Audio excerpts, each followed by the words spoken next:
semuanya teman-teman? Sudah menyimak di WAG ya. Kalau kuliah kita hari ini dimulai agak awal, jam setengah 10, biasanya kan jam 10. Karena akan ada 5 kelompok ya yang akan presentasi. Sebentar, tapi saya dikirimi urutannya enggak ya? Atau nanti silakan langsung teman-teman saja yang mengatur begitu ya. Baik, topik kita hari ini adalah tentang bagaimana pariwisata memiliki dampak gitu ya terhadap individu begitu. Ada berbagai pilihan temanya tentang tourism and well-being, kemudian life satisfaction atau life quality dan sebagainya. Nanti maksimal waktu untuk presentasi 15 menit. Harapannya sudah dengan diskusi, mungkin akan ada tambahan waktu 5 menit, jadi satu presentasi tidak lebih dari 20 menit sudah dengan diskusi begitu ya. Mungkin saya akan meminta tolong satu orang untuk menjadi timekeeper untuk mengingatkan begitu ya, yang mungkin tidak presentasi hari ini. Setiap mungkin kalau sudah 10 menit mohon diingatkan kalau waktunya sudah hampir selesai begitu, biar bisa berlanjut ke sesi pertanyaan. Seperti itu, bagaimana? Siapa yang akan menjadi timekeeper?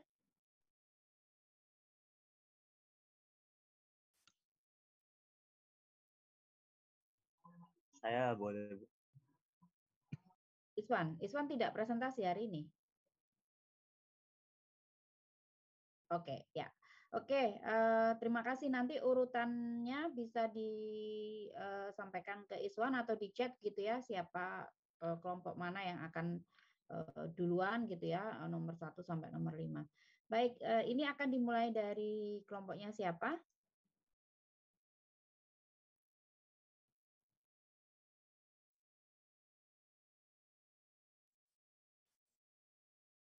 Kelompoknya siapa yang sudah siap? Permisi Bu Zida, apakah boleh kelompok kami terlebih dahulu untuk mempresentasikan materi? Boleh Asti, silahkan kelompoknya Asti mau lebih dulu silahkan. Kemudian nanti yang lain mungkin bisa menyampaikan di chat siapa yang nomor 2, nomor 3, nomor 4 sampai nomor 5. Begitu ya. Asti silahkan, ada berapa orang di dalam kelompoknya? 5 ya? Atau 6? 6 Bu Zida. Oh 6, oke. Ya, boleh silakan Asti. Nanti Iswan akan menghitung waktunya sekitar 15 sampai maksimal 20 menit sudah dengan diskusi. Baik, kami izin share. Ya.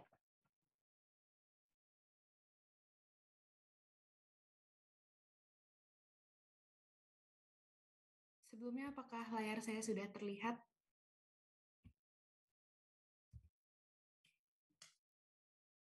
Sudah, Nasya. Assalamualaikum warahmatullahi wabarakatuh. Selamat pagi Bu Zida dan teman-teman. Pada kesempatan kali ini, izinkan kami dari kelompok 7 untuk mempresentasikan materi terkait tourist satisfaction atau kepuasan wisatawan.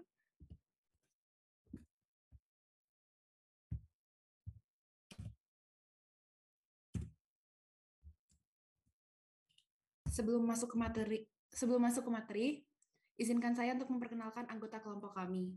Yang pertama ada Ade Ika Raikinasih, Helena Octavia, Asti Ashari, kemudian ada saya sendiri, Gabriela Vanessa Pantas, Sabrina Dava Putri Widodo, dan yang terakhir ada Diva Nurlaili.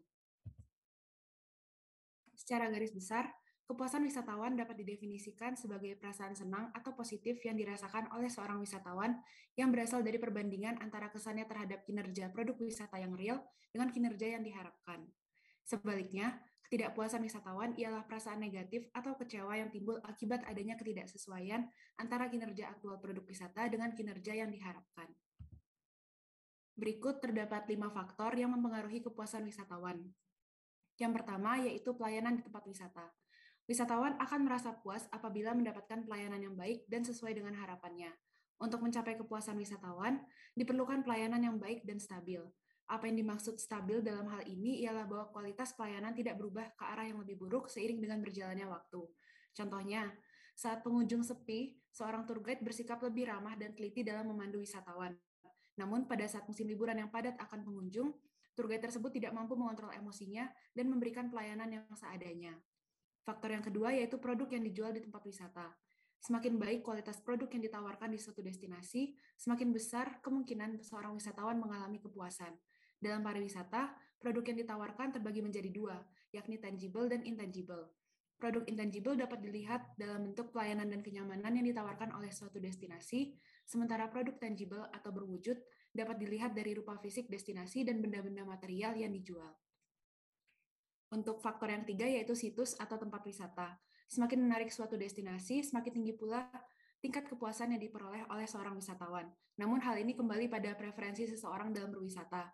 Contohnya, seseorang yang menyukai sejarah berkunjung ke Candi Borobudur dan merasa kepuasannya terpenuhi karena destinasi tersebut sesuai dengan minat dan hal yang ia suka. Faktor situs ini juga mencakup kebersihan dan fasilitas yang terdapat di dalam destinasi. Faktor yang keempat yaitu atraksi atau aktivitas yang ada di tempat wisata. Kepuasan wisatawan dapat ditingkatkan apabila atraksi atau aktivitas yang ada di destinasi menarik dan memberikan pengalaman berbeda pada diri wisatawan. Dan yang terakhir yaitu biaya. Rasional atau tidaknya biaya yang harus dikeluarkan oleh wisatawan untuk memperoleh suatu pengalaman di destinasi dapat mempengaruhi kepuasan wisatawan itu sendiri. Apabila biaya yang dikeluarkan cukup tinggi namun pengalaman yang diperoleh tidak sebanding dengan harga tersebut, maka kemungkinan besar akan terjadinya ketidakpuasan wisatawan dan sebaliknya. Untuk materi selanjutnya akan dipaparkan oleh rekan saya, Rai. Baik, terima kasih Nesya. Bisa di slide selanjutnya.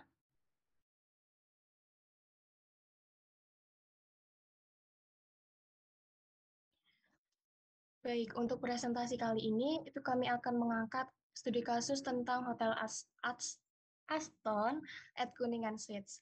Nah, wisatawan itu pasti memiliki keinginan atau harapan tertentu ya pada Hotel Aston ketika mereka memutuskan untuk membeli produk milik Hotel Aston. Nah, keinginan-keinginan tersebut antara lain. Boleh slide selanjutnya? Yang pertama, itu ada akomodasi yang sesuai dengan kebutuhan. Setiap wisatawan itu pasti memiliki kebutuhan yang berbeda pada saat menentukan akomodasi wisata dan menginginkan semua kebutuhan mereka itu terpenuhi, sehingga mereka akan mencari akomodasi wisata mana yang akan sesuai dengan kebutuhan mereka agar mereka merasa puas. Nah, Hotel Aston ini memiliki akomodasi yang beragam bagi para wisatawan. Hal tersebut itu terlihat pada banyaknya pilihan kamar hotel yang disesuaikan dengan kebutuhan wisatawan. Mulai dari kamar hotel untuk wisatawan yang hanya sementara tinggal, atau ada juga apartemen yang cukup luas bagi para wisatawan yang akan menginap dalam waktu yang cukup lama. Yang kedua, ada kemudahan akses transportasi. Nah, biasanya wisatawan itu menginginkan akomodasi wisata yang memiliki akses transportasi mudah dan terjangkau agar tidak menimbulkan hambatan ketika aktivitas wisata berlangsung. Hotel Aston ini memiliki kemudahan untuk diakses menggunakan mobil, bus, maupun sepeda motor. Mereka juga memiliki halaman yang cukup luas, serta basement untuk tempat parkir. Nah, hal ini memberikan kesan baik bagi para wisatawan karena kemudahan aksesnya, dan mereka juga tidak kesulitan mencari tempat parkir. Untuk slide selanjutnya akan dijelaskan oleh teman saya, Dava. Baik, untuk selanjutnya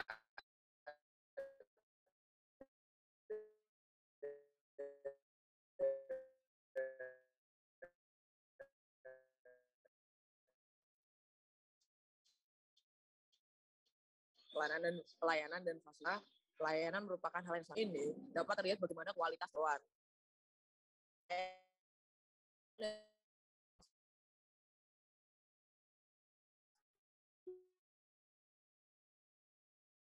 Hotel Aston cukup beragam, mulai dari fasilitas seperti restoran, kolam renang dapat menjadi pilihan bagi para wisatawan untuk melakukan kegiatan di hotel.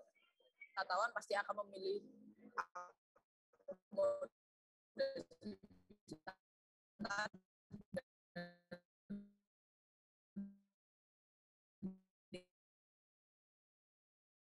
keamanan dan kenyamanan yang tinggi. Berada pada area akomodasi wisata.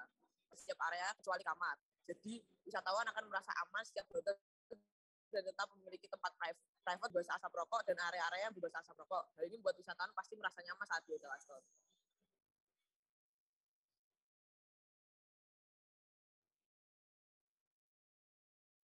Selanjutnya,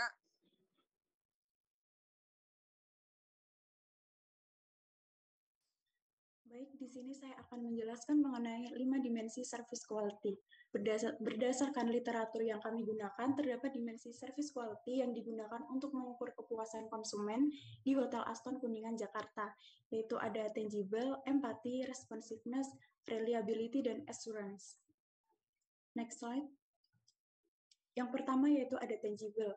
Hotel Aston menyediakan dekorasi, artefak, dan lingkungan fisik hotel yang bagus, sehingga dapat membangun emosi dan image positif wisatawan. Hal tersebut tujuannya adalah untuk memenuhi kebutuhan wisatawan yang berkunjung. Yang kedua yaitu ada empati. Dalam hal ini, karyawan selalu mengutamakan kepentingan para tamu hotel dan memahami kebutuhan spesifik para tamu. Pelayanan tidak hanya pada aspek teknis, tetapi juga memahami dan bereaksi atas pikiran dan perasaan wisatawan. Karena itu, karyawan harus mampu menenangkan rasa emosi wisatawan. Dan yang ketiga, ada responsiveness. Dalam hal ini, Hotel Aston Kuningan Jakarta berhasil melayani tamu hotel dalam waktu dan ketepatan pelayanan, serta kecepatan merespon kebutuhan tamu hotel. Karyawan hotel selalu siap dan bersedia membantu tamu hotel, termasuk kesediaan memberikan perhatian untuk mendahulukan kepentingan tamu. Melalui responsiveness yang tinggi dapat membangun kepuasan wisatawan. Dan hasil dari penelitian yang dilakukan, pelayanan Hotel Aston Kuningan Jakarta khususnya di dimensi responsiveness dinilai bagus. Next. Yang selanjutnya yaitu ada reliability, merupakan bentuk pelayanan yang mampu membangun kepercayaan konsumen atau wisatawan. Kepercayaan konsumen tamu hotel terukur antara lain seperti kemampuan perusahaan memenuhi atau merealisasi janji yang ditawarkan sebelumnya, pemenuhan janji dalam waktu, tempat, dan dilakukan secara tepat, menciptakan rasa percaya, kemantapan, tidak ada kesan ragu ataupun bohong terhadap konsumen. Dengan hasil ini, maka pelayanan reliability di Hotel Aston Kuningan Jakarta dinilai bagus dan berdampak pada penciptaan kepuasan wisatawan. Dan yang terakhir yaitu ada assurance. Dalam hal ini, karyawan Hotel Aston Kuningan Jakarta berhasil menunjukkan perilaku untuk menciptakan rasa aman, nyaman dalam bertransaksi, bersikap sopan, dan menunjukkan profesionalisme terhadap wisatawan. Melalui nilai assurance yang tinggi juga menciptakan kepuasan wisatawan. Hasil penelitian melalui kelima dimensi service quality memperlihatkan bahwa secara keseluruhan tingkat kepuasan wisatawan di Hotel Aston mencapai 71%. Angka tersebut terbilang cukup tinggi. Lalu bagaimana sih pengaruh kepuasan wisatawan terhadap hotel tersebut? Nah, analisis dan uji hipotesis menunjukkan hasil variabel kepuasan konsumen berpengaruh signifikan terhadap behavior intention. Pada penelitian ini, behavior intention konsumen diukur dengan indikator tamu hotel ingin kembali menginap, ingin merekomendasikan ke teman, kerabat, atau kolega, ingin memberikan review yang baik dan positif, serta ingin mendorong orang lain untuk menginap di Hotel Aston Kuningan Jakarta. Perilaku seperti itu ada dan terbukti pada tamu Hotel Aston Kuningan Jakarta. Untuk materi selanjutnya akan dijelaskan oleh Asti. Kepada Asti dipersilahkan. Baik, terima kasih Helen. Pada bagian ini terdapat perbandingan antara review Hotel Aston Kuningan Jakarta dan Hotel Arya Gajayana di Malang. Kami mengambil review pada platform yang sama yaitu agoda.com. Seperti yang teman-teman lihat pada layar, keseluruhan rating dari kedua hotel ini hampir menyamai, tetapi rating dari Hotel Aston Kuningan di Jakarta lebih unggul. Mengapa hal itu bisa terjadi? Ternyata setelah kami ulik, rating pada perorangan dari masing-masing pengunjung memiliki rata-rata yang berbeda. Slide selanjutnya. Nah, dan pada review perorangannya juga, Hotel Aston lebih unggul dibandingkan Hotel Arya Gajayana di Malang. Hotel Aston memiliki kekurangan dalam beberapa hal, seperti ada wisatawan yang komplain pada review di platform Agoda terkait saran pengupgradean dari toilet dan dinding pada tahun 2020. Namun pihak Aston sangat responsif sehingga keluhan langsung ditanggapi secepatnya. Dan pada 2021 mulai dilakukan peningkatan fasilitas dan tidak hanya pada kamar mandi saja, tetapi pada keseluruhan fasilitas yang nantinya akan digunakan oleh wisatawan. Hal itu juga tentunya mempengaruhi kepuasan wisatawan.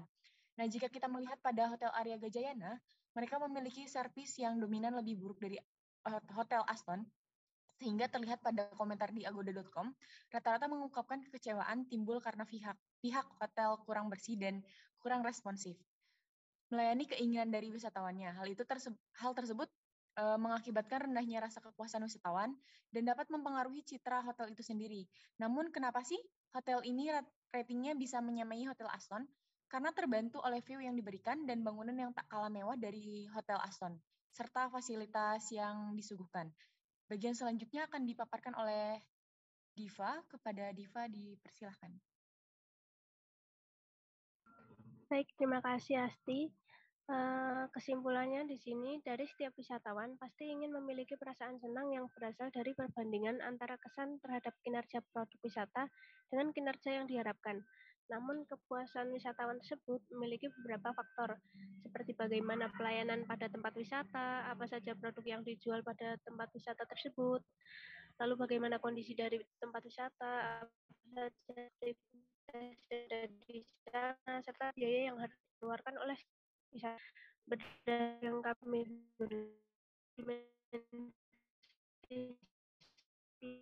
untuk mengukur kepuasan konsumen, yaitu tangible, empathy, responsiveness, reliability, dan assurance. Perbandingan yang kami bahas ini adalah Hotel Aston Kuningan Jakarta dan Hotel Arya Jayana Timbang keseluruhan memiliki rating yang hampir, tapi review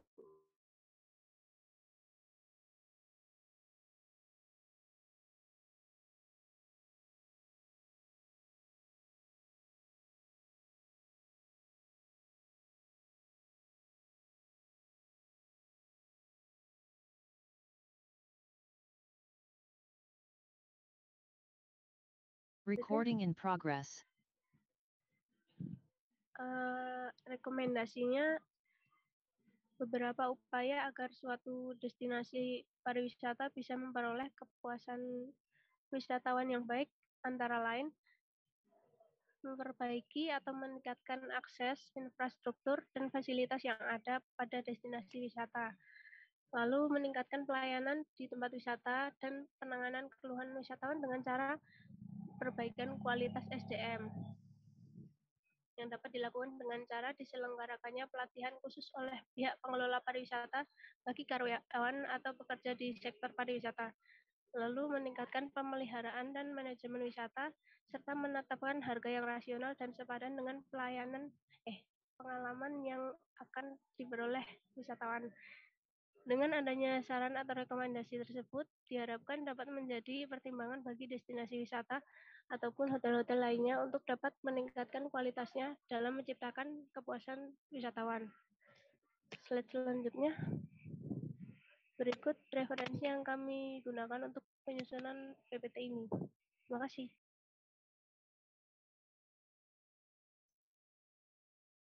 Oke, terima kasih. Silakan ada tanggapan atau pertanyaan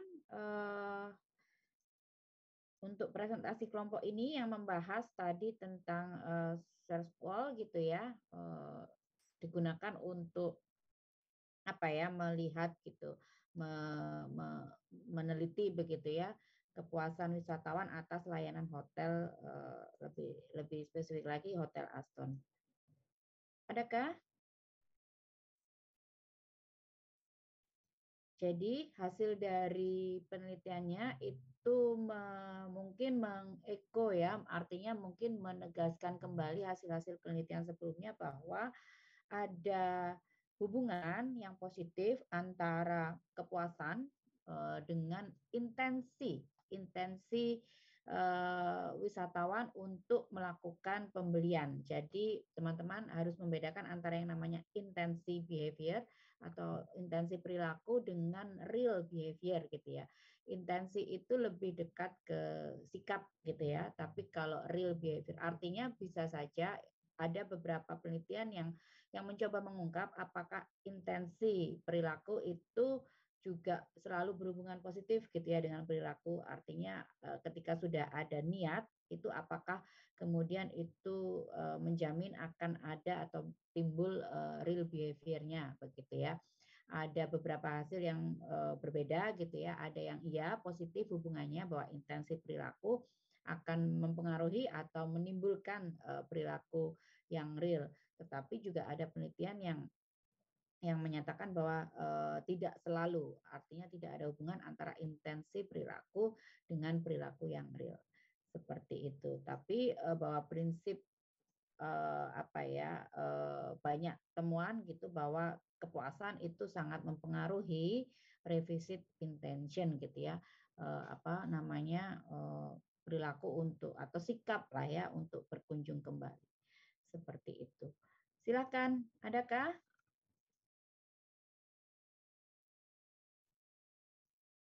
Oke, belum ada atau tidak ada? Oke, ya sudah, kita lanjut saja ke presentasi yang berikutnya ya. Ada kelompoknya Fania dan kawan-kawan. Silahkan. Terima kasih Bu Zida.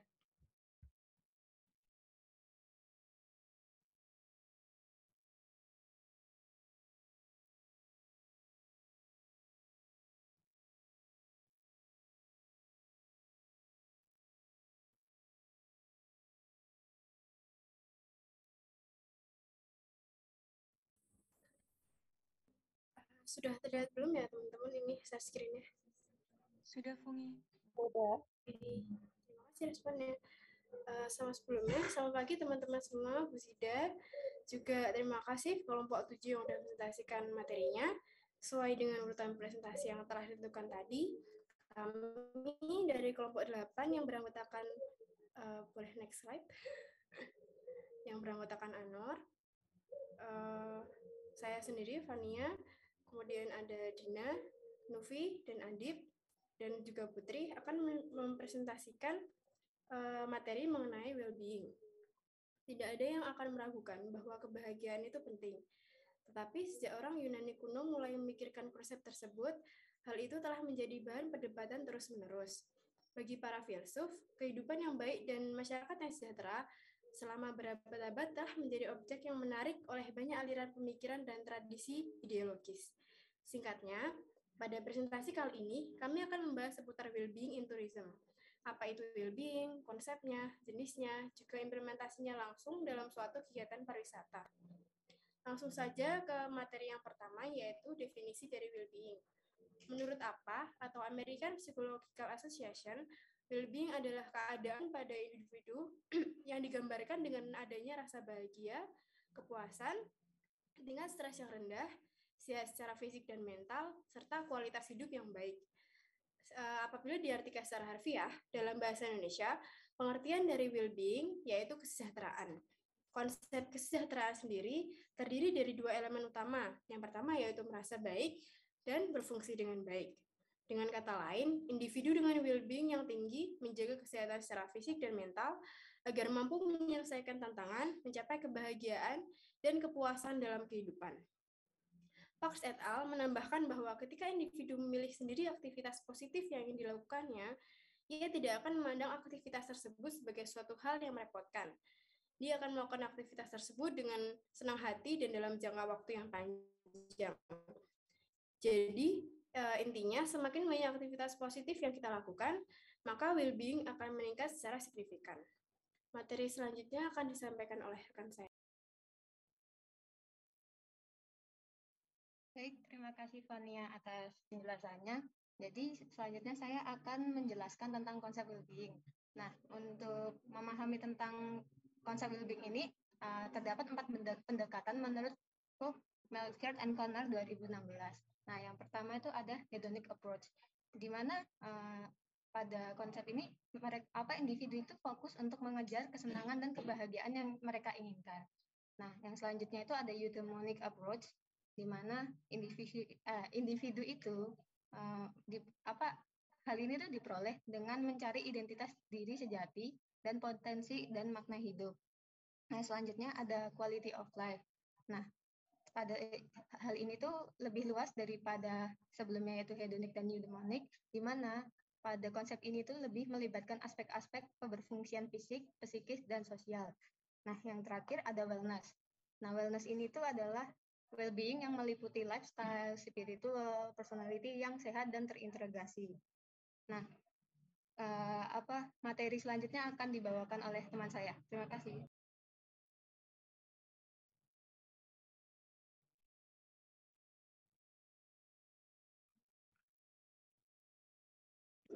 Seperti yang sudah dijelaskan oleh Putri tadi tentang pendekatan dari konsep well-being, menurut Negovan tahun 2010 mengungkapkan bahwa well-being merupakan konsep yang multikonstruk dan dapat dikelompokkan dalam 3 ranah berdasarkan level well-being-nya.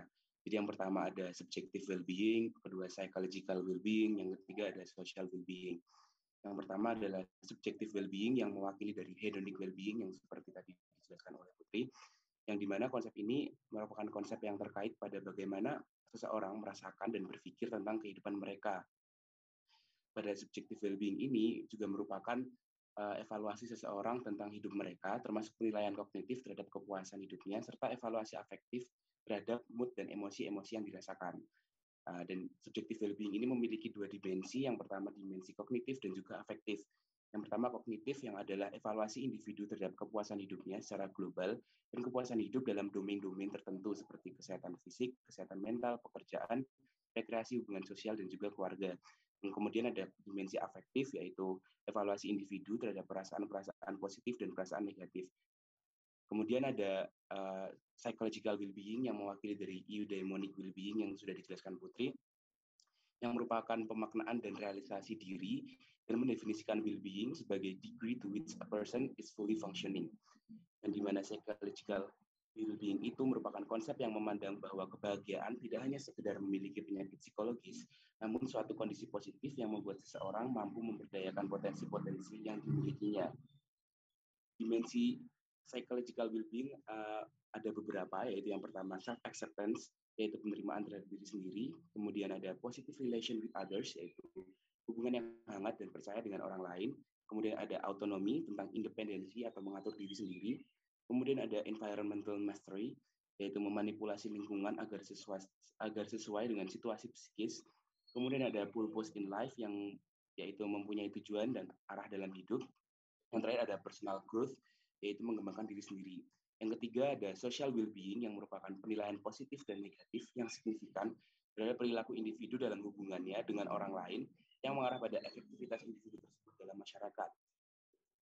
Social well-being memiliki beberapa dimensi. Yang pertama ada social integration, yaitu kualitas hubungan individu dengan masyarakat. Kemudian ada social acceptance, yaitu penerimaan individu dengan orang lain. Kemudian social contribution, tentang penilaian individu terhadap kontribusinya di lingkungan. Kemudian ada social actualization, tentang penilaian individu terhadap kondisi masyarakat di masa depan. Dan yang terakhir ada social coherence, yaitu penilaian individu tentang kualitas, organisasi, dan fungsi sosial. Materi selanjutnya adalah tourist well-being yang akan disampaikan oleh Nufail.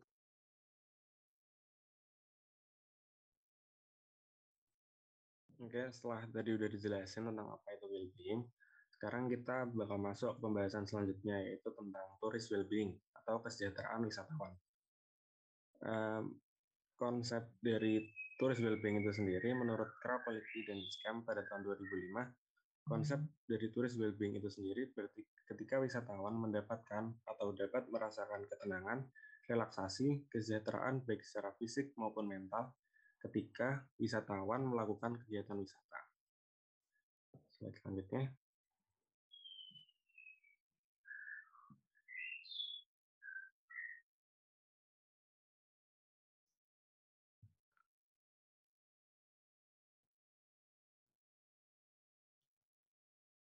Meningkatkan turis well-being. Kesejahteraan turis sebagai indikator destinasi efektif, karena destinasi efektif akan tercipta apabila memaksimalkan kesejahteraan wisatawan. Kegiatan berwisata berangkat dari motivasi untuk menghilangkan rasa stres. Namun pada beberapa kasus berwisata justru menimbulkan stres karena perbedaan budaya, perbedaan bahasa, atau adat istiadat di suatu tempat wisata dengan kebudayaan asli wisatawan. Selain destinasi, ada juga stresor atau situasi atau ancaman terhadap kesejahteraan wisatawan. Akan dijelaskan pada slide selanjutnya.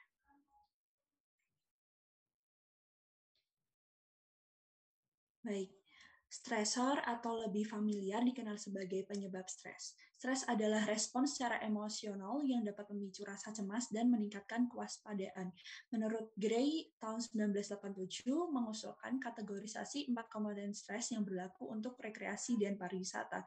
Yang pertama adalah intensitas yang berhubungan dengan konsep tantangan. Jadi intensitas ini misalkan tuntutan tugas dan penilaian dari diri kemampuan untuk mengatasinya. Misalkan wisatawan melakukan wisata minat khusus seperti ski, berselancar, para layang akan sangat menegangkan bagi wisatawan tersebut karena aktivitasnya tidak akrab dan terlalu menuntut passion yang tinggi. Lalu ada interaksi sosial yang berkorelasi dengan peluang sekaligus ancaman karena hubungan ini terjadi merupakan bagian dari kelompok begitu. Misalkan seseorang itu berlibur dengan keluarga atau teman bisa menjadi waktu santai, namun bagi sebagian orang hal tersebut dapat mengalami kecemasan dan stres tingkat tinggi untuk menjadi bagian dari grup sosial. Lalu konsep kebaruan berhubungan dengan motivasi berpergian dan adaptasi. Karena penciptaan perhatian dengan berada di tempat yang baru dan tidak dikenal oleh lingkungan dapat memicu stres dan tidak tercapai kesejahteraan. Maka wisatawan memerlukan waktu untuk mengenal tempat tujuan dan fasilitas destinasi yang akan dituju. Lalu situasi khusus ini berkorelasi dengan pengalaman, yaitu perkembangan stres yang dirasakan disebabkan oleh serangkaian keadaan tertentu. Misalkan pada situasi khusus pandemi ini juga dapat mengurangi turis well-being karena wisatawan harus tetap waspada terhadap ancaman COVID-19. Gitu. Untuk slide selanjutnya akan disampaikan oleh rekan saya. Terima kasih. Oke, terima kasih teman-teman tadi sudah memaparkan mengenai well-being, seputar well-being dan tourist well-being. Mungkin teman-teman agak sedikit abstrak ya, sehingga sekarang saya ingin memberikan studi kasusnya seperti itu. Nah, Hyatt adalah salah satu industri akomodasi pariwisata yang sangat concern terhadap well-being dari wisatawannya. Hyatt itu mengemas segala aktivitas wisatawan untuk mendapatkan well-being terbaik mereka. Bisa next. Nah, ini ada hashtag nih dari Hyatt, yaitu Caretakers of Wellbeing, merupakan tagline dari Hyatt sendiri. Sebelum kita lanjut, mari kita simak dulu video wellbeing dari Hyatt.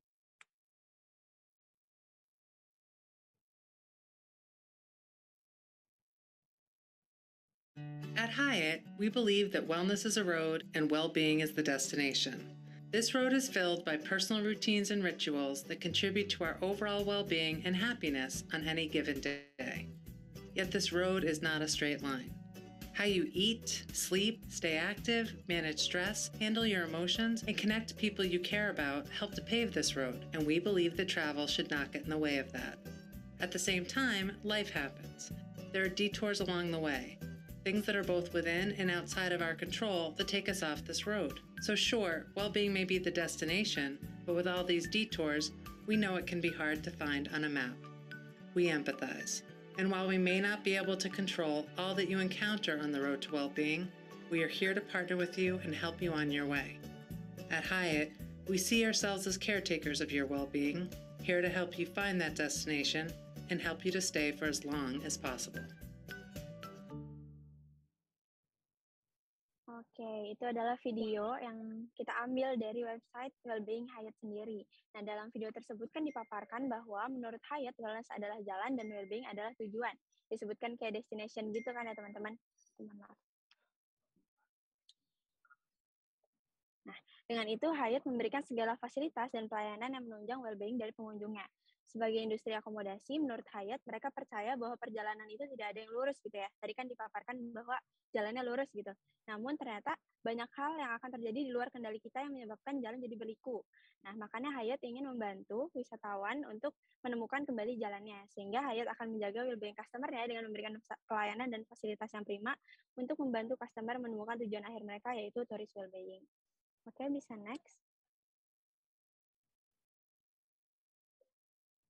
Nah, ini adalah fasilitas-fasilitas Hyatt yang menunjang dari well-being wisatawan. Yang pertama tuh paling atas kiri, misalnya ada restoran gitu kan, restorannya dengan makanan yang enak-enak gitu, yang di bawahnya. Terus ada juga yang membuat mental dari wisatawan bisa membaik, kayak melukis, terus itu ada tempat-tempat untuk ya berhubungan secara sosial gitu. Terus ada fasilitas-fasilitas juga olahraga yang menunjang well-being dari wisatawan seperti itu. Bisa next. Nah, ini ada 3 landmark dari well-being di Hyatt. Yang pertama itu feel. Feel itu bagaimana perasaan pengunjung baik secara emosional dan mental. Nah, Hyatt membantu dengan adanya fasilitas seperti meditasi, terus fasilitas-fasilitas seperti pemandangan yang indah, dan lain sebagainya. Terus feel. Nah, itu bagaimana pengunjung itu mengisi bahan bakar atau memberi daya pada tubuh mereka. Nah, ini contohnya seperti makanan dan akomodasi dari Hyatt sendiri, yaitu fasilitas kamar untuk tidur. Selanjutnya, ada function. Nah, function ini gimana pengunjung bergerak dan berfungsi dalam pekerjaan, kehidupan, dan permainan. Contohnya, dalam fasilitas-fasilitas olahraga, misalnya di Jogja sendiri itu ada golf, ada renang, ada bersepeda, dan lain sebagainya. Dengan 3 landmark ini, Hyatt siap membantu seluruh pengunjungnya untuk mencapai tujuan akhir mereka, yaitu tourist well-being yang terbaik. Bisa next.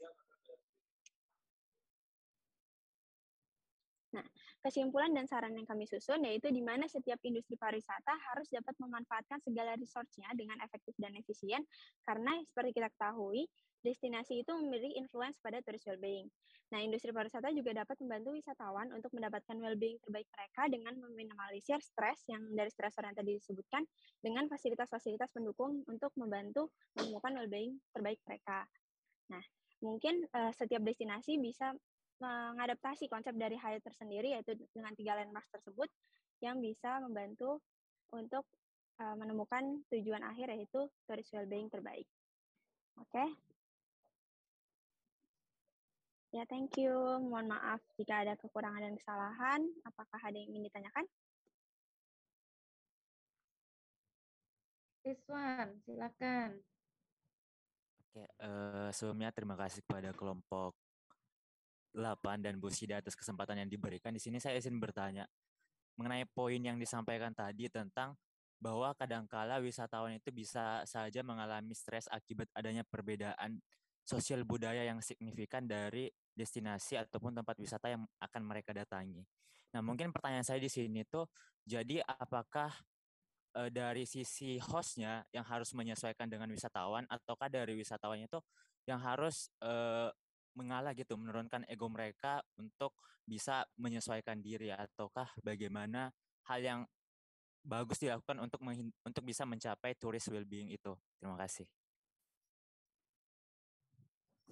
Oke, terima kasih Sona atas pertanyaannya. Jadi sebenarnya itu tuh sangat sangat individual gitu, berbeda antara satu wisatawan dan wisatawan lainnya. Jadi ada hukum namanya Yerkes-Johnson.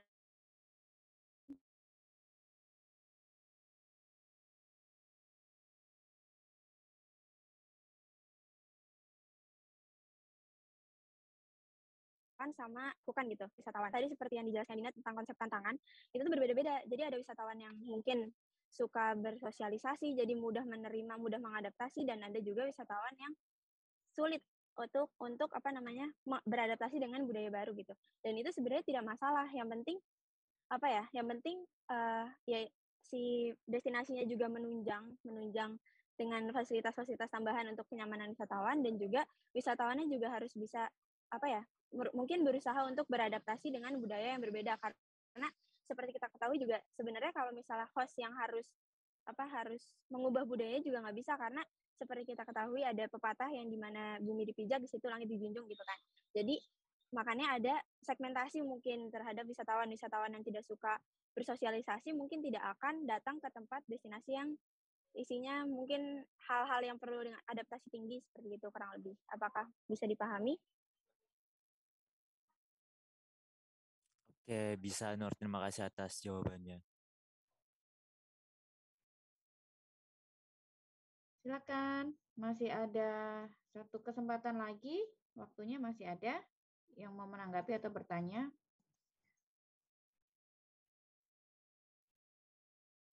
Jadi well-being ini adalah konsep begitu ya, yang juga mungkin sebenarnya sudah ketika kemudian ada kesadaran tentang pentingnya kesehatan mental gitu ya, kemudian muncul juga pentingnya gitu ya tentang kondisi tentang well-being gitu. yang di situ sebenarnya menekankan bahwa hidup atau manusia itu tidak hanya bahagia gitu ya, tapi juga ada yang lebih dari itu, sejahtera dan sebagainya. Nah, konsep bahagia dan sejahtera tentunya akan sangat tergantung gitu ya dengan kondisi individu itu sendiri, sosial dan budaya begitu. Ini adalah konsep yang tidak tunggal definisinya, tentu saja akan berbeda. Well-being-nya orang barat dengan orang timur akan sangat berbeda gitu ya. Well-being-nya orang timur itu bisa jadi kesejahteraan itu ya bisa dicapai ketika kondisi sumber dayanya itu cukup gitu ya secara materi dan sebagainya.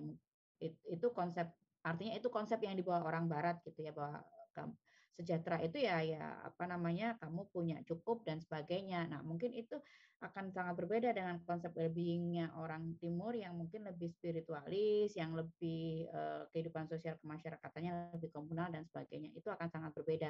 Jadi belonging dengan other, kemudian rasa ketulusan, keikhlasan itu lekat dengan definisi atau konsep well-being di timur gitu. Sedangkan kalau well-being di barat itu lebih ke ya sejahtera secara ekonomi, mapan dan sebagainya. Jadi seperti itu kira-kira, dan ini mungkin juga akan, kalau dalam sektor pariwisata akan memberikan pengaruh yang berbeda terhadap bagaimana pelayanannya seperti itu. Itu kira-kira jadi how well you are teman-teman gitu ya, yang sudah mulai menyadari gitu ya tentang pentingnya bahwa kita itu harus well gitu ya, tidak hanya bahagia tapi harus well gitu. Jadi seperti itu, mari kita refleksikan ke diri kita masing-masing, sudah se-well apa sih kita gitu ya, seperti itu. Apakah pariwisata atau kegiatan traveling dan sebagainya itu cukup membuat kalian well, atau malah sebaliknya gitu ya, seperti itu. Kita juga mestinya harus berbicara tentang konsep well-being untuk society-nya, tidak hanya untuk turisnya tapi juga untuk masyarakatnya. Oke, terima kasih. Kalian ini kalau diminta presentasi bagus-bagus banget loh presentasinya, tapi kalau diminta bertanya atau ngomong di kelas hanya sedikit gitu ya, padahal kalau presentasi bagus-bagus banget, terus lengkap banget gitu ya yang disampaikan gitu. Kenapa? Oke, ya terima kasih. Saya sangat mengapresiasi presentasi ini. Selanjutnya pas ya waktunya ya Iswan ya, 10.14, kelompok 9 ya, kelompoknya Asila dan teman-teman. Baik, Bu Zida, kami izin untuk share screen. Untuk Sevilla, silahkan.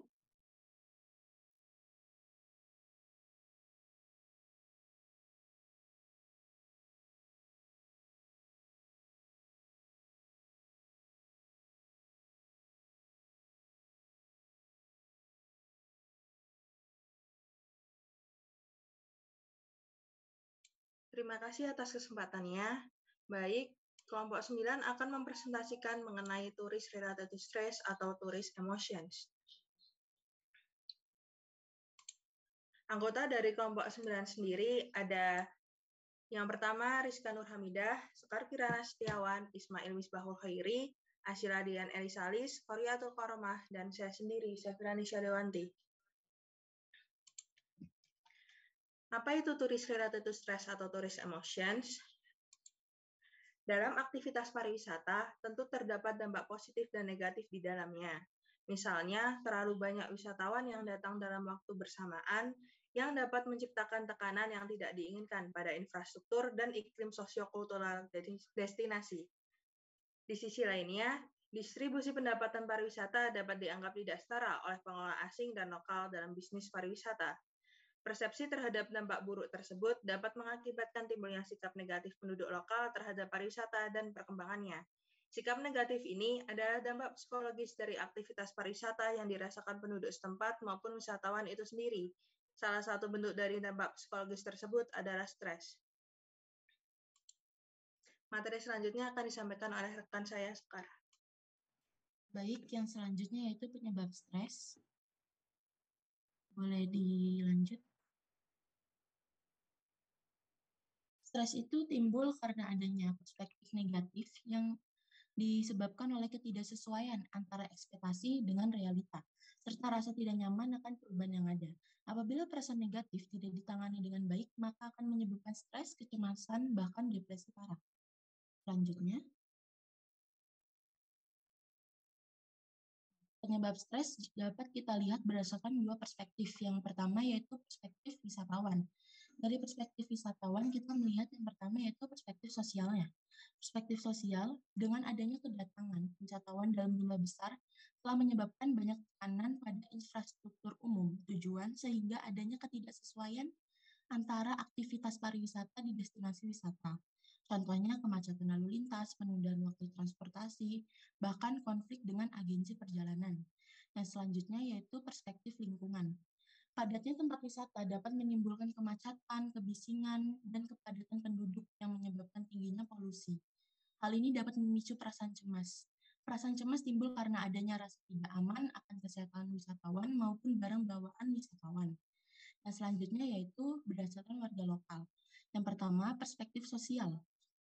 Pengembangan fasilitas pariwisata juga tidak menutup kemungkinan bertambahnya kebisingan pada tempat wisata tersebut. Hal ini dapat mempengaruhi lingkungan hidup masyarakat setempat. Yang selanjutnya, perspektif budaya.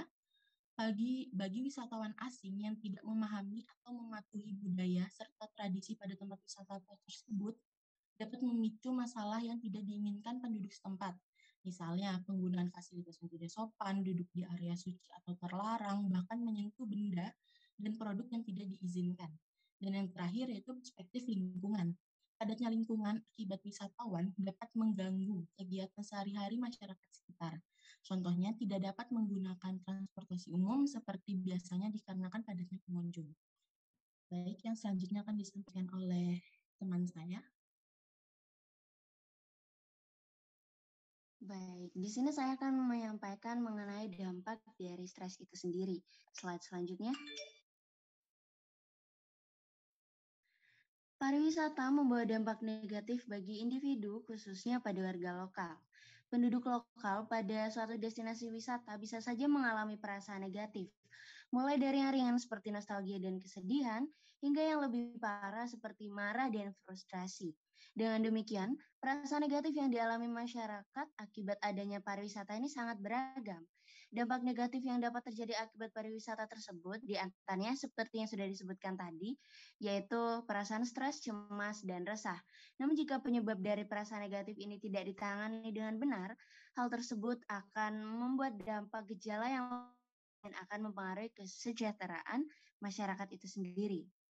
Dampak negatif stres dapat digolongkan ke dalam dampak ekonomi, sosial, budaya, dan lingkungan. Dampak ekonomi pariwisata mengakibatkan meningkatnya harga real estate di tempat tujuan atau destinasi wisata yang menimbulkan kesulitan dalam membeli atau menyewa suatu bangunan ataupun apartemen sebagai tempat tinggal maupun kantor bagi penduduk lokal. Hal ini juga berimbas pada angkutan umum, tempat parkir, dan barang kebutuhan sehari-hari.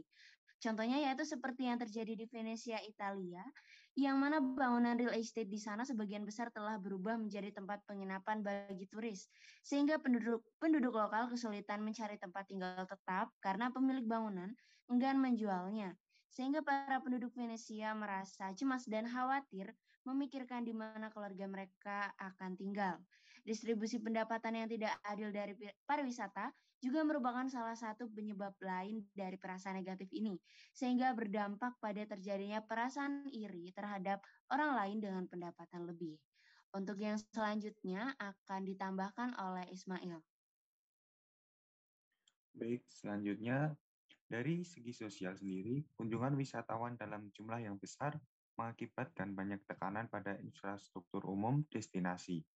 Misalnya jalan, transportasi umum, rumah sakit, dan tempat parkir, juga mengakibatkan tekanan pada psikologi seseorang.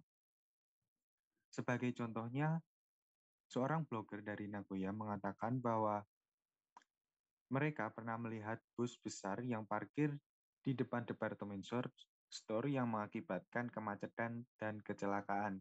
yang mana kejadian tersebut menyebabkan trauma dan kecemasan, baik bagi pihak yang mengalami maupun yang menyaksikannya secara langsung. Kemudian yang selanjutnya dari segi budaya, wisatawan asing yang tidak memahami budaya dan kebiasaan di destinasi bersikap acuh dan kurang memahami aturan setempat, sehingga menimbulkan keresahan dan kecemasan terhadap penduduk lokal seperti masuk properti pribadi, mengambil foto tanpa izin, mengutip penduduk lokal, tidak mengikuti tata krama yang ada, duduk di tempat sakral yang mana hal tersebut dapat memicu keresahan dan amarah dari masyarakat lokal itu sendiri.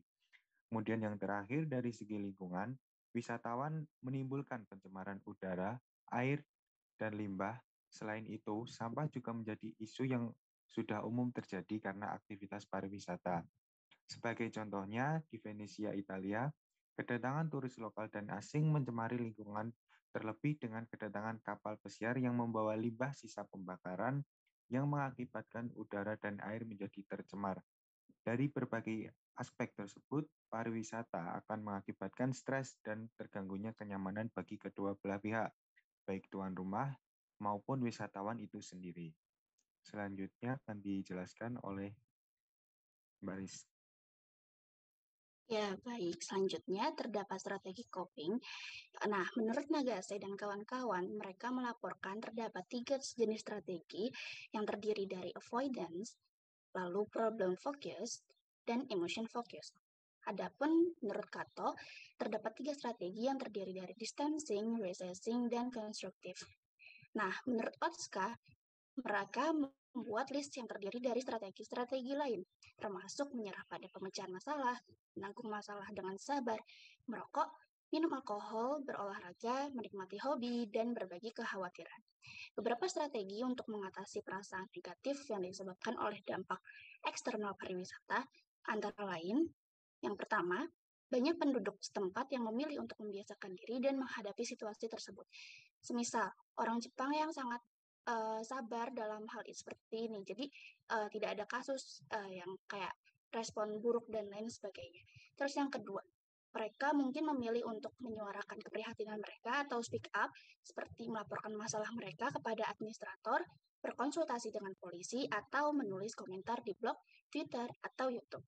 Yang ketiga, beberapa penduduk setempat lebih suka bertindak, termasuk mencari sarana transportasi alternatif, memasang papan pengumuman, mengumpulkan sampah, atau ikut dalam kegiatan organisasi tempat tinggal. Dan yang terakhir, terdapat sejumlah kecil orang yang menerima strategi menjauhkan diri dari kegiatan tersebut dengan misal menutup bisnis mereka atau keluar dari tempat tujuan. Tapi alasannya mungkin bukan karena semata-mata karena pengaruh negatif pariwisata tersebut. Nah, strateginya juga berbeda dengan yang digunakan oleh karyawan atau pekerja pariwisata. Dampak pariwisata boleh dibilang bersifat pribadi bagi pekerjaan dan kehidupan para karyawannya.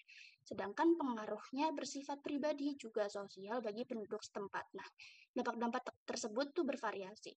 Nah, secara spesifik, avoidance atau menghindari stres itu tidak dapat mengurangi stres, tapi malah bisa meningkatkan tingkat depresi. Nah, akan tetapi pengaruhnya dibalik waktu mereka menggunakan problem focus strategi.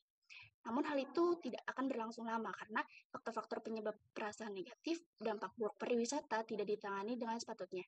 Dengan kata lain, strategi coping ini hanya bersifat situasional dan dampaknya hanya bersifat sementara. Nah, adapun dampaknya seperti kebisingan, keluhan, dan bahkan kebencian yang terdengar di mana-mana.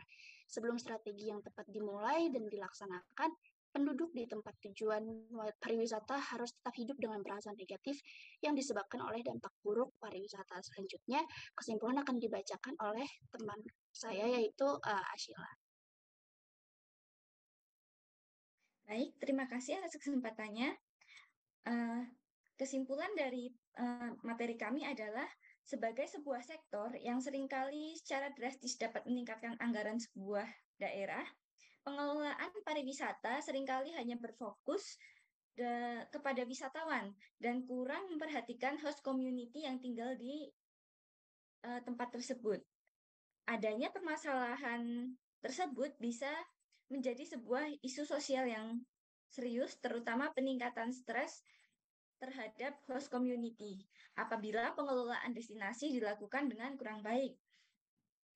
Akses terhadap berbagai fasilitas yang dibangun oleh pemangku kepentingan bagi wisatawan juga tidak jarang menimbulkan konflik pengelola dengan masyarakat sekitar karena terbatasnya akses bagi masyarakat lokal yang nantinya akan berdampak kepada berlangsungnya kegiatan pariwisata di sebuah destinasi. Lalu seperti yang sudah dijelaskan oleh Kak Rizka tadi, strategi coping masyarakat lokal hanya bersifat sementara dan tidak akan menyelesaikan masalah yang ditimbulkan akibat pembangunan sektor pariwisata yang tidak mempertimbangkan hak-hak masyarakat lokal. Oleh karena itu, dengan mempertimbangkan adanya konsep pariwisata berkelanjutan yang melibatkan warga lokal ikut serta dalam pelaksanaan kegiatan pariwisata, secara langsung itu dapat menjadi salah satu solusi untuk mengurangi dampak stres masyarakat lokal terhadap dampak pariwisata yang bersifat negatif. Lalu dengan demikian dapat disimpulkan bahwa pengembangan sektor pariwisata di sebuah destinasi akan mengarah kepada keberlanjutan dan pengembangan sektor dari sebuah destinasi apabila pengelolaan sektor atau apabila pengelola sektor atau pemangku kepentingan tersebut tidak hanya melihat dari sisi pembangunan fasilitas yang diperuntukkan untuk wisatawan, akan tetapi juga harus mempertimbangkan kebermanfaatan sektor tersebut bagi masyarakat lokal. Hal tersebut harus dipertimbangkan dikarenakan ketidaknyamanan masyarakat lokal dapat memicu stres terhadap sektor pariwisata dan dapat menurunkan kualitas pengalaman yang nantinya didapatkan oleh wisatawan yang juga nanti akhirnya akan mempengaruhi pengalaman wisata mereka. Dan apabila pengalaman itu adalah pengalaman negatif terhadap pariwisata, maka dapat juga memicu stres kepada wisatawan. Selanjutnya,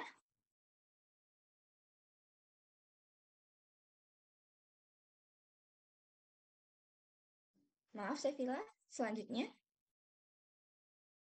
Ya, berikut adalah referensi yang kami gunakan sebagai penyusun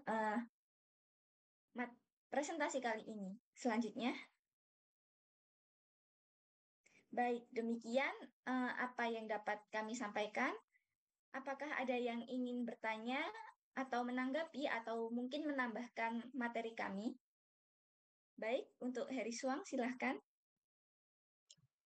Baik, terima kasih Ashila dan waktunya. Di sini tadi sempat juga menyinggung tentang strategi coping terhadap kehidupan di masyarakatnya kan. Nah, terus saya pengen bertanya, apakah strategi coping itu datangnya dari internal orang-orang atau dari perusahaan yang mengelola, ataupun dari eksternal atau gimana? Saya masih bingung di situ. Datangnya permasalahan tersebut dari internal apa dari eksternal? Mungkin itu aja sih, karena juga tadi sempat dijelaskan juga sama Mbak Rizka kalau nggak salah. Ya, terima kasih. Itu aja sih.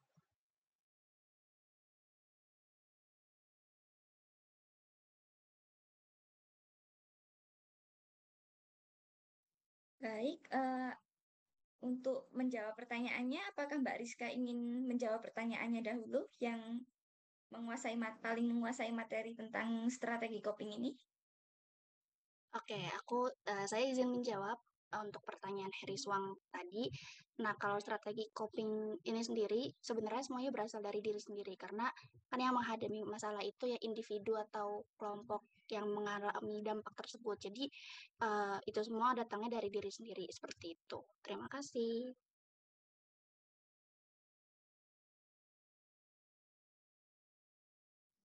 Apakah sudah menjawab, Heri Suang? Ya, sudah menjawab. Baik, terima kasih atas pertanyaannya. Lalu sekarang ada Adit yang sepertinya ingin bertanya. Silahkan Adit.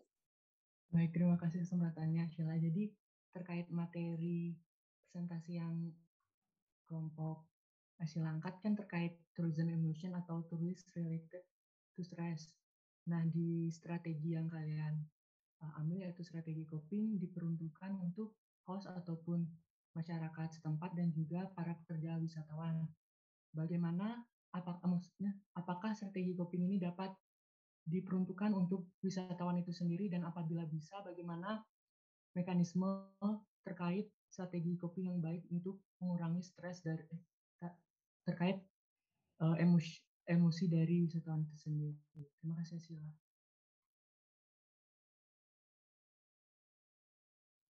Terima kasih atas pertanyaannya. Dari kelompok saya, apakah ada yang ingin menjawab terlebih dahulu?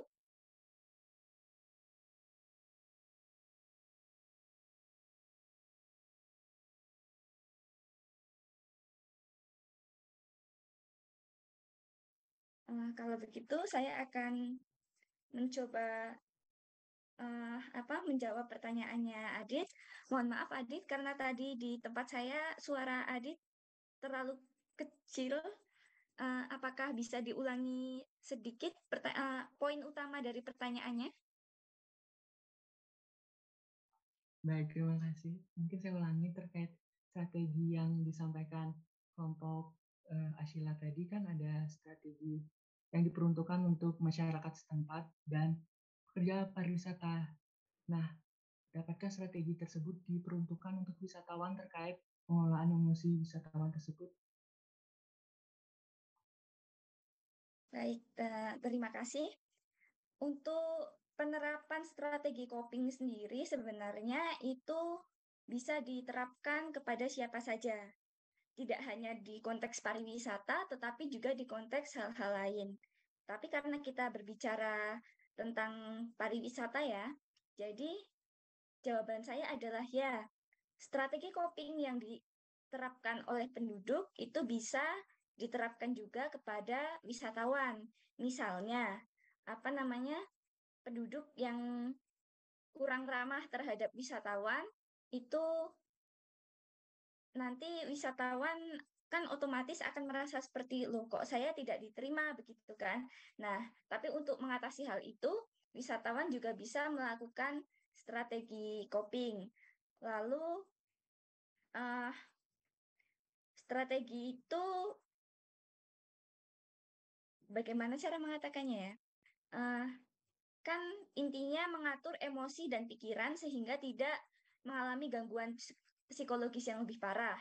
Nah, cara mengatur emosi dan pikiran sehingga tidak mengalami gangguan psikologis yang lebih parah dengan memegang teguh nilai atau kepercayaan, kemampuan mengatasi masalah, bersosialisasi, menjaga kesehatan, dan juga kemampuan dalam menjaga komitmen itu adalah prinsip dari ini strategi coping. Jadi intinya strategi coping tidak hanya dalam konteks pariwisata, tidak hanya diterapkan oleh host community, tapi juga bisa diterapkan kepada wisatawan. Begitu Adit. Apakah sudah menjawab?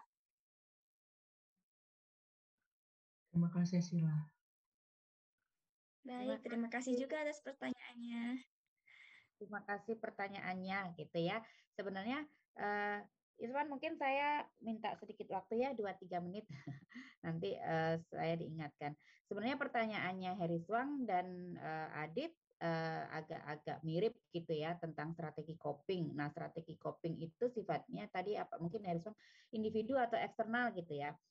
Masalah kalau masalah itu datangnya bisa dari mana-mana ya, bisa dari dalam diri sendiri atau bisa dari eksternal. Ada teman-teman sepertinya saya sudah di materi apa ya itu membicarakan tentang locus of control. Ada orang yang locus of control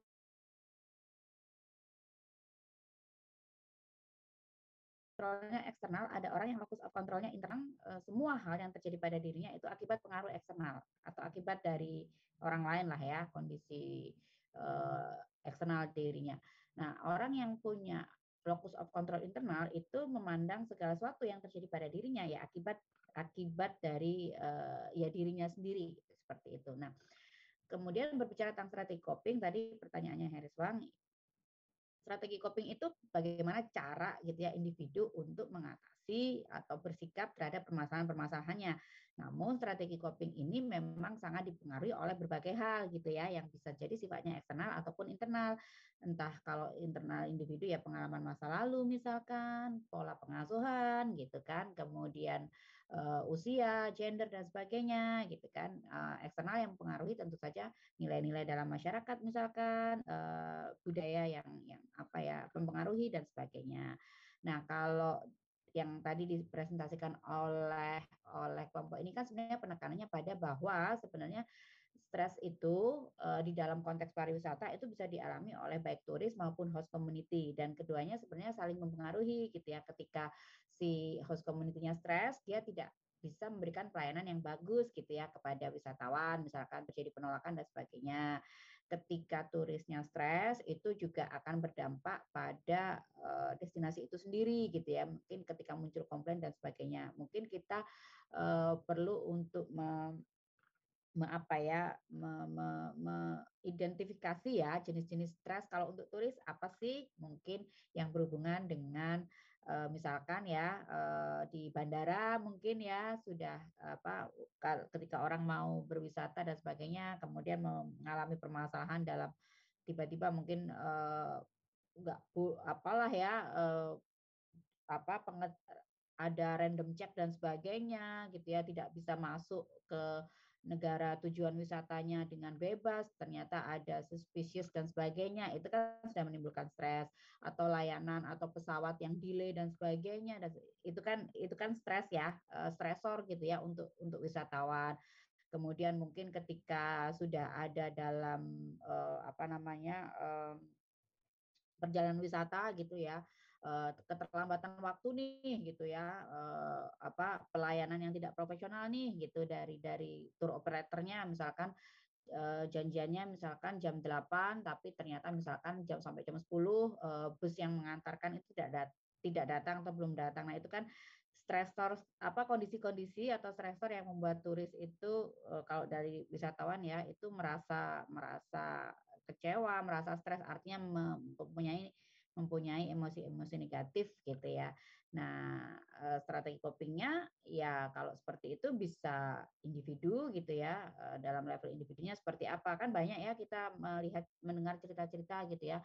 Mungkin ada yang mendapat pelayanan yang buruk gitu atau tidak baik atau tidak menyenangkan dan sebagainya gitu ya di rumah makan, kemudian langsung marah-marah lah dan sebagainya gitu ya. Nah, itu sangat individual gitu, tapi bahwa bagaimana individu itu merespon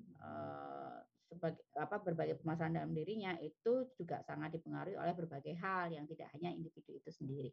Jadi kira-kira begitu. Bagaimana Heriswang dan Adit? Apakah sudah menangkap paling tidak garis besarnya? Iya Bu, sudah bisa menangkap garis besarnya dan bisa menyimpulkan juga gimana strategi coping itu dilakukan. Dan seperti itu. Terima kasih Bu Zida. Terima kasih. Oke, lanjut ya. Masih 2 ya. Masih 2 lagi. Semoga selesai lah ya. 30 menit lagi.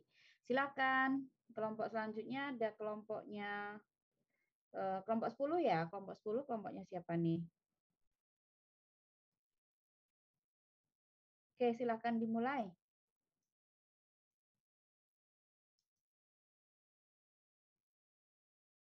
Ya, sebelumnya selamat pagi Bu Zida dan teman-teman.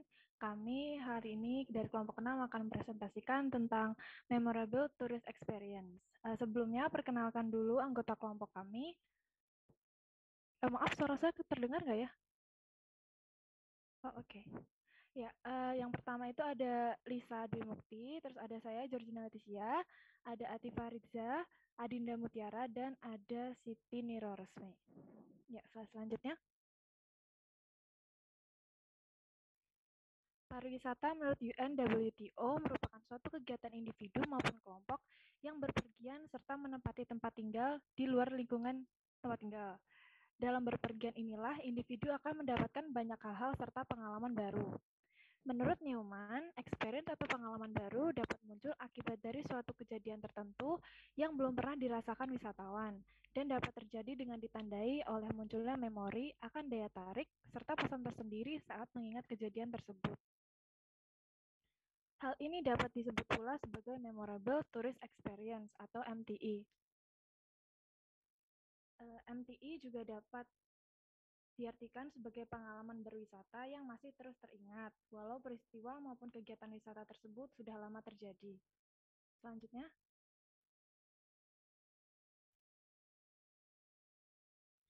Nah, menurut Kim et al., Memorable Tourist Experience terbangun secara selektif berdasarkan pengalaman serta penilaian suatu individu maupun kelompok terhadap pengalaman berwisata yang membuat suatu individu tersebut terkesan. Nah, dengan adanya pengalaman berkesan tersebut, secara tidak langsung akan berhubungan dengan kesetiaan wisatawan. Kesetiaan ini dibuktikan dengan kembalinya wisatawan ke destinasi karena adanya kepercayaan atau loyalty tentang pengalaman tidak terlupakan yang hanya didapatkan di destinasi tersebut. Selanjutnya akan dijelaskan oleh rekan saya, Ara. Baik, terima kasih atas kesempatannya. Selanjutnya saya akan menjelaskan mengenai dimensi Memorable Tourism Experience menurut Sotiriadis dan Gursai pada tahun 2016 yang memiliki 7 dimensi. Yang pertama ada hedonisme. Hedonisme diakui menjadi komponen utama dari kegiatan pariwisata dan rekreasi. Umumnya, wisatawan mengkonsumsi produk pariwisata untuk mencari kesenangan.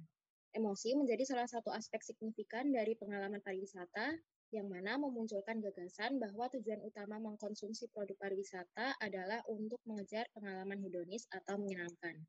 Yang kedua, refreshment. Refreshment memiliki keterkaitan terhadap memorable tourist experience karena perasaan yang disegarkan akan meningkatkan daya ingat dalam pengalaman pariwisata. Kemudian yang ketiga ada social interaction dan local culture.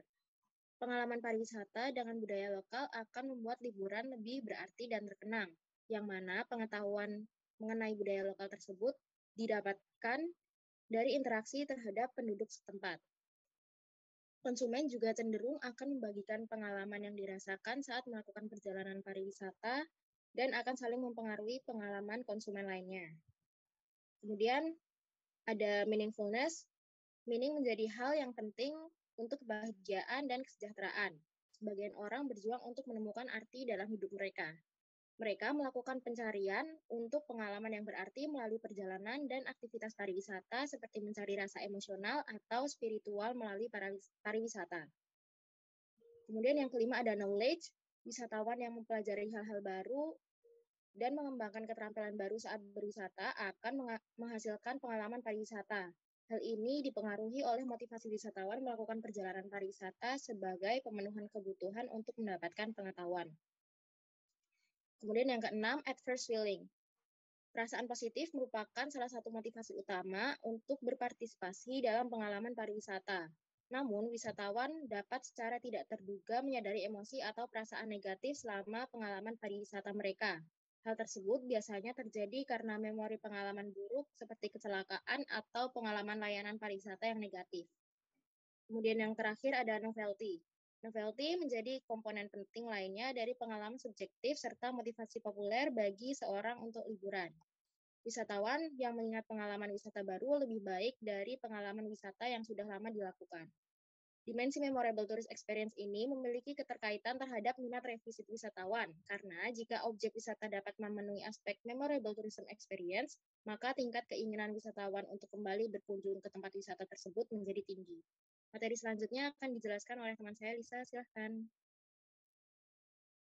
Terima kasih atas kesempatannya. Jadi, kali ini saya mau membahas faktor-faktor yang dapat meningkatkan memorability suatu event menurut Kim. Di antaranya ada affective feelings, cognitive evaluation, dan novel event. Nah, affective feelings merupakan perasaan efektif dari individu seperti perasaan menyenangkan, bahagia, jengkel, bersalah, sedih, atau khawatir. Jadi, meskipun orang tidak dapat mengingat jelas pengalaman mereka ketika berwisata, yaitu misalnya kemana saja sih ia pergi, apa yang mereka lakukan, dan kapan mereka kembali ke penginapan, namun mereka dapat mengingat emosi positif atau negatif yang mereka rasakan ketika berwisata atau selama berperjalanan. Lalu ada cognitive evaluation atau evaluasi kognitif. merupakan pengetahuan dan persepsi yang diperoleh melalui kombinasi antara pengalaman langsung dan informasi terkait dari berbagai sumber. Nah, evaluasi kognitif ini juga dapat mempengaruhi evaluasi afektifnya. Jadi, misalnya seseorang datang ke suatu tempat dan ternyata ada yang tidak sesuai ekspektasi, maka bisa jadi ia akan merasa jengkel, sedih, dan sebagainya. Kemudian, novel event atau secara konseptual menyiratkan sebuah kebaruan atau keunikan, yaitu mengacu pada keinginan untuk pergi dari tempat yang belum diketahui, atau menemukan pengalaman baru, sensasi baru, serta petualangan. Misalnya, wisatawan datang ke Bali dan ikut merayakan Nyepi karena di tempat asalnya tidak ada budaya seperti itu, sehingga dengan ikut perayaan Nyepi ini, ia bisa merasakan hal yang belum pernah dilakukan sebelumnya. Itu tadi pembahasan mengenai faktor yang mempengaruhi. Selanjutnya mengenai efek yang ditimbulkan atau pengaruh apa saja yang muncul setelah memiliki pengalaman wisata berkesan atau memorable experience. Nah, di sini ada diagram alis sederhana mulai dari memorable experience, tourist satisfaction, kemudian storytelling behavior plus revisit intention. Nah, jadi ketika seorang wisatawan memiliki pengalaman berkesan atau memorable experience, misalnya karena ia telah mendapatkan pengalaman langsung secara positif dengan suatu destinasi atau daya tarik wisata, maka itu akan memunculkan tourist satisfaction atau rasa kepuasan pada wisatawan itu sendiri. Kemudian rasa kepuasan yang muncul tersebut dapat mempengaruhi rasa keterikatan antara wisatawan dengan suatu daya tarik wisata. Nah, keterikatan secara afektif dengan suatu daya tarik wisata tersebut selanjutnya dapat memunculkan behavioral outcome berupa biasanya storytelling, ya, storytelling behavior, yaitu menceritakan pengalamannya kepada teman, keluarga, maupun relasi.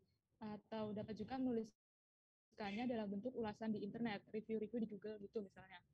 Nah, selain itu, memorable experience tersebut juga dapat memberikan pengaruh terhadap keputusan, keinginan wisatawan untuk kembali ke suatu destinasi atau daya tarik wisata atau revisit intention. Nah, kemudian untuk pembahasan selanjutnya ada studi kasus yang akan disampaikan oleh rekan saya, Siti Ninggores. Silakan. Baik, selanjutnya ada studi kasus. Jadi, kami mengambil salah satu destinasi wisata di Lampung, yaitu Puncak Emas Sukadanaham.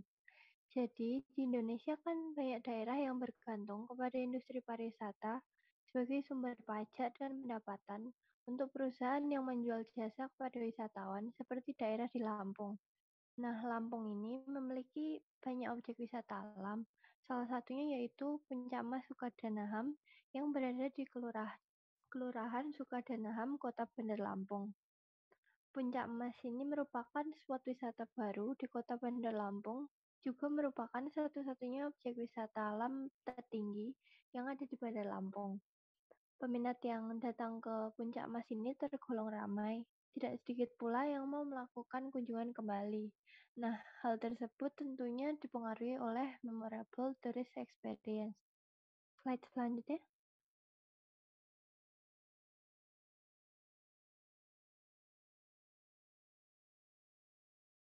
Kemudian kami juga menyertakan data pendukung berupa hasil survei yang kami ambil dari studi kasus mengenai memorable tourist experience dalam kaitannya tentang faktor alasan wisatawan melakukan kunjungan kembali ke destinasi wisata Puncak Mas. Nah, di sini menunjukkan beberapa faktor seperti yang pertama, Puncak Mas dinilai sebagai destinasi wisata yang unik dan menarik. Faktor kedua, lokasi Puncak Mas yang dekat dan mudah untuk dijangkau. Faktor ketiga, wisatawan dapat melakukan fotografi dan selfie pada setiap wahana untuk mendokumentasikan pengalaman di destinasi Puncak Mas. Faktor keempat, wisatawan akan melakukan kunjungan kembali untuk berlibur.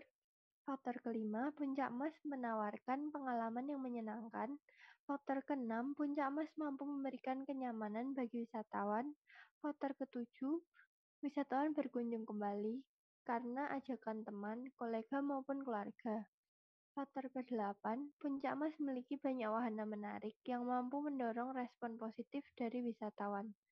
Faktor ke-9, karena dari Puncak Mas kita bisa melihat suasana kota Bandar Lampung yang sangat jelas, maka wisatawan mampu memutuskan untuk berkunjung kembali untuk menikmati pemandangan.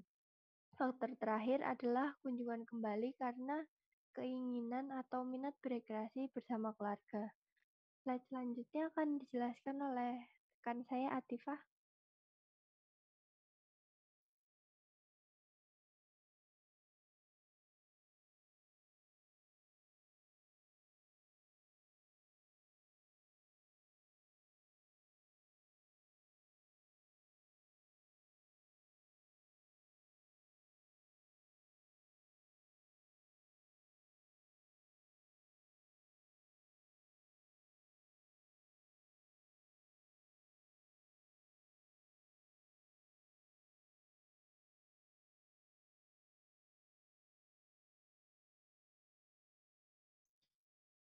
Mohon maaf atas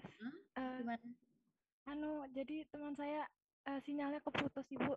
Kalau mau saya gantikan nggak apa-apa ya? Nggak apa-apa. Jadi kesimpulannya adalah kepuasan wisatawan dan memorable tourism experience adalah konsep yang saling berhubungan. Di sini peran memorable tourist experience sangat berpengaruh signifikan terhadap turis positif dan negatif experience. Oleh karena itu, saat ini pengelola wisata tidak hanya berupaya untuk memperindah destinasi, tetapi juga membuat suatu desain agar dapat menciptakan pengalaman menarik bagi konsumen dan mampu diingat untuk jangka panjang. Selanjutnya. Nah, ini adalah referensi yang kelompok kami gunakan untuk menyusun materi hari ini. Sekian dari kelompok kami. Apakah ada yang punya pertanyaan? Terima kasih.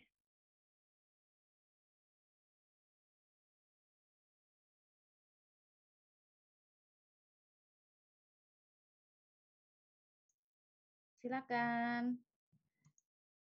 Jadi banyak atraksi wisata gitu ya, atau destinasi yang berlomba-lomba untuk menciptakan memorable tourism experience gitu ya, dengan harapan experience yang baik, yang selalu diingat, yang selalu dikenang, itu akan menjaga attachment gitu ya antara si wisatawan dengan destinasi tersebut. Dan yang kedua adalah tentu saja menjaga loyalty gitu ya, ketika ada intensi untuk berkunjung kembalinya besar, seperti itu.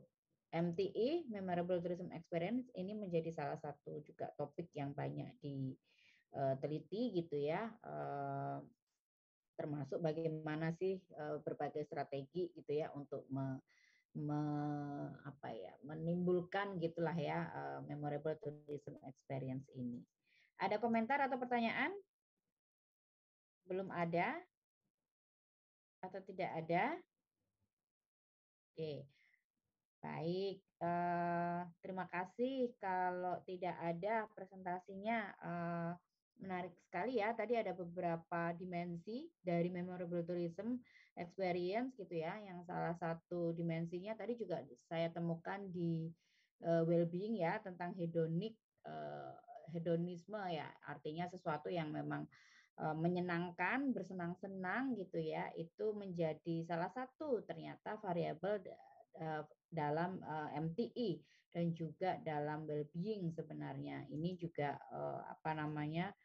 menarik sebenarnya kenapa variabel itu masuk gitu ya. Jadi tapi di situ definisinya memang kemudian agak berbeda dengan definisi hedonisme yang mungkin ada definisi hedonisme yang lain gitu ya, seperti itu. Oke, tidak ada. Baik, terima kasih kelompoknya. Siapa ini tadi ya? Kelompoknya, maaf.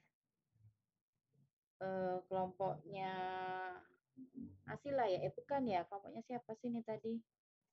Kelompoknya Georgina, Ibu. Ya, maaf. Dan kawan-kawan gitu ya. Karena soalnya ada yang pakai background presentasi kelompoknya, ada yang enggak gitu. Terima kasih ya presentasinya. Kita lanjut yang terakhir tentang quality of life ya. Benar Bu Zida. Silakan.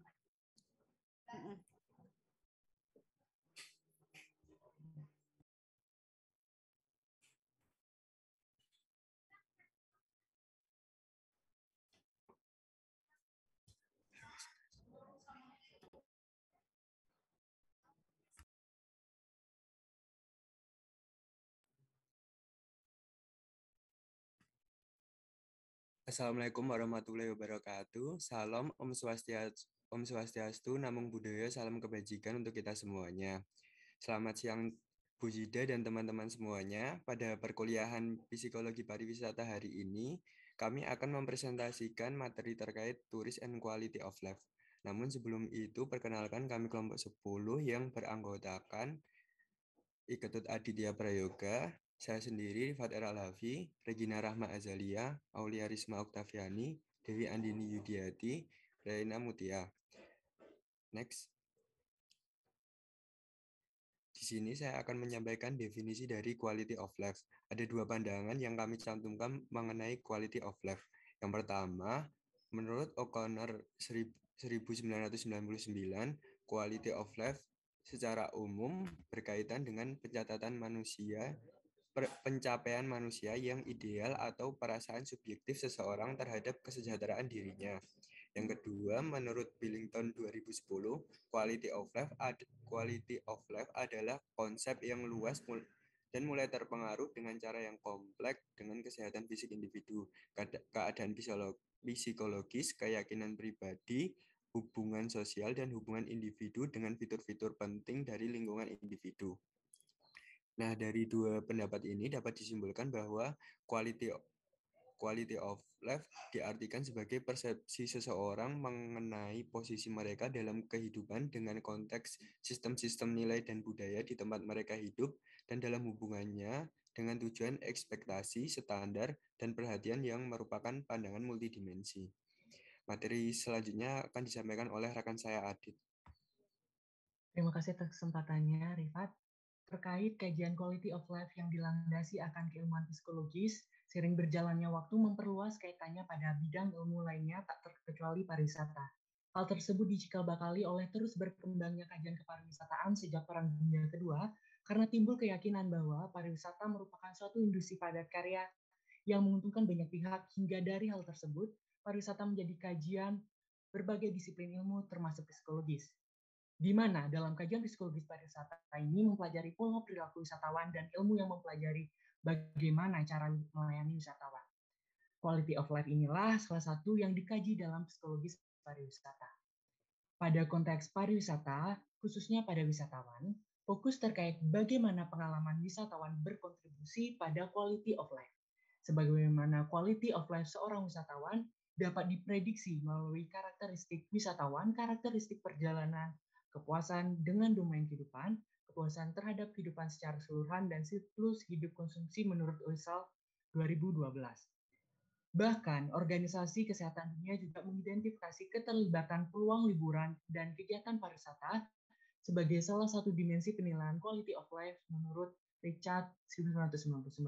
Hal tersebutlah yang menyeratkan bahwa korelasi dan konsolidasi berwisata yang dilakukan oleh wisatawan sangat berpengaruh atas quality of life individu tersebut. Korelasi ini juga membentuk kesinambungan antara quality of life dengan aspek-aspek dalam psikologis pariwisata lainnya yang tergambar pada diagram pada slide berikutnya. Pada diagram, timbulnya quality of life diawali dengan keterlibatan wisatawan atau involvement dalam berwisata.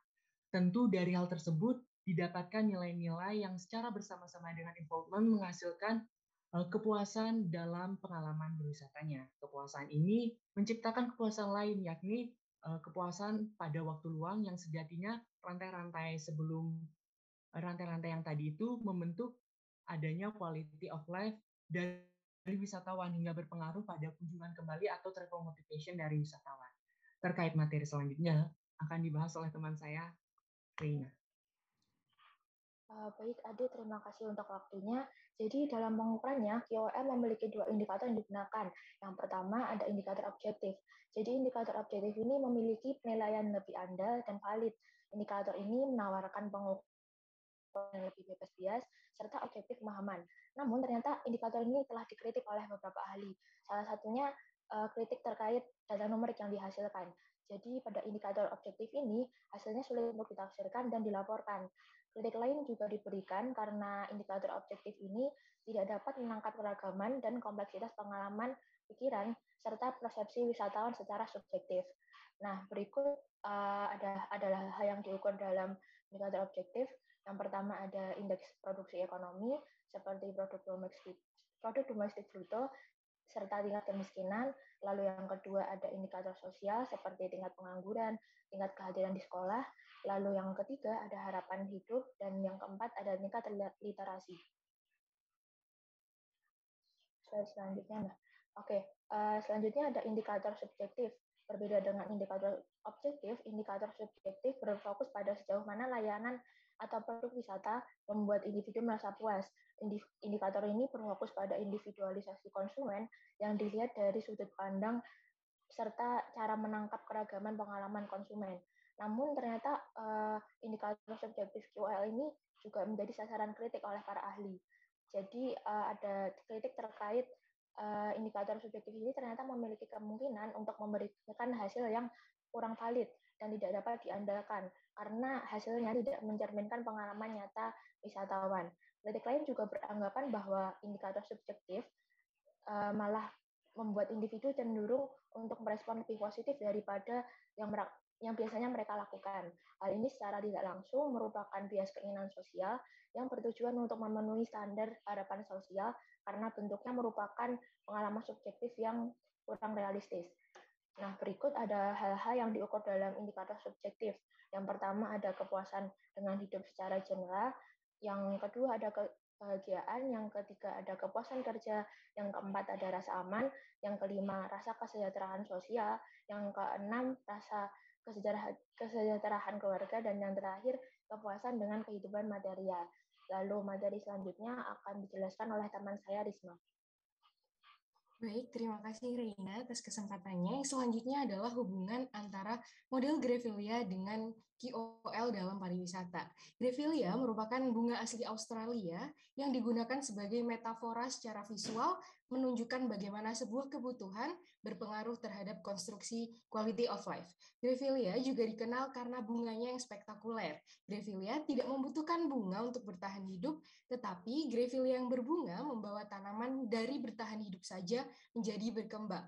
Model ini diartikan dengan memang ada orang yang tidak membutuhkan kebutuhan tambahan untuk bertahan hidup, namun jika ada kebutuhan dalam usaha meningkatkan kualitas hidup seseorang, hal ini dapat membuat mereka lebih berkembang.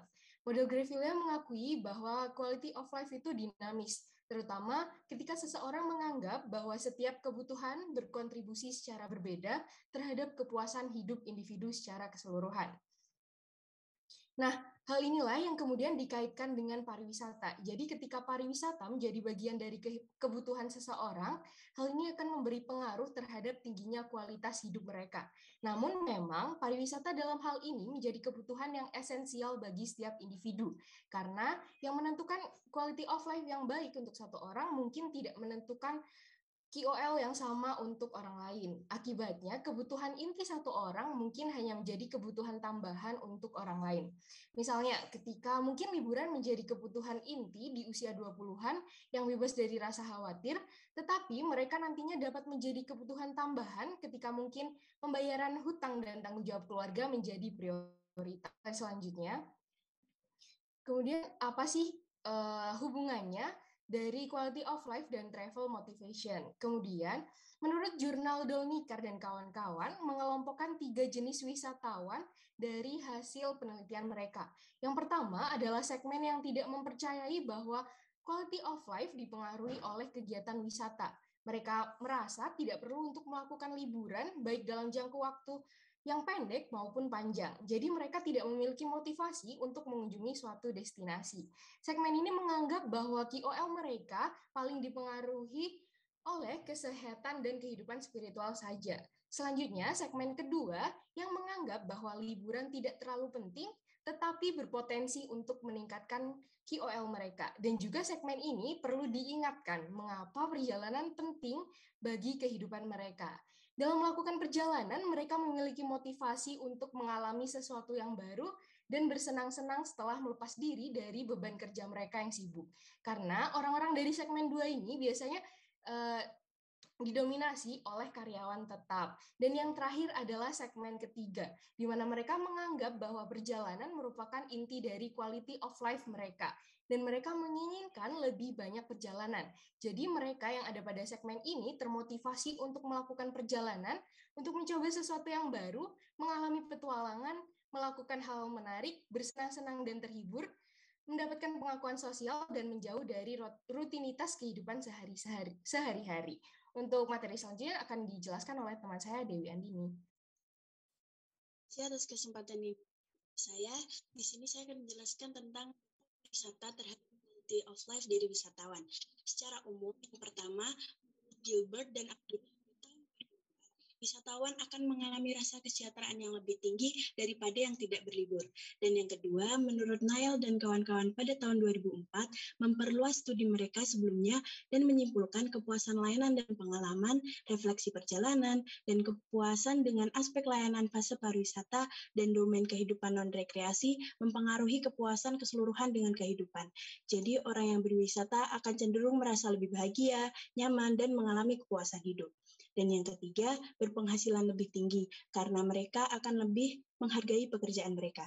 Dan yang keempat, menurut Lee dan Tireswell pada tahun 2005, menemukan perjalanan liburan meningkatkan kualitas hidup, terutama bagi warga lanjut usia, dan menciptakan minat baru dalam kehidupan mereka.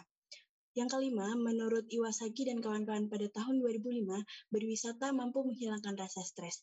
Dan yang keenam, menurut Roy dan Anderson pada tahun 1982, menemukan bahwa liburan mampu menumbuhkan sikap positif dan kualitas hidup yang lebih baik. Selain itu, dari penelitian terhadap orang dewasa di Australia oleh Sarah Dolnica dan kawan-kawan terbagi menjadi 3 segmen yang sebelumnya sudah dijelaskan oleh Aulia Risma. Segmen yang pertama, sebesar 30% dari narasumber percaya berwisata tidak berkontribusi meningkatkan QOL. Mereka biasanya memiliki kualitas hidup yang rendah secara keseluruhan, merasa hidupnya tidak baik, serta tidak percaya bahwa kehidupan memiliki kepuasan.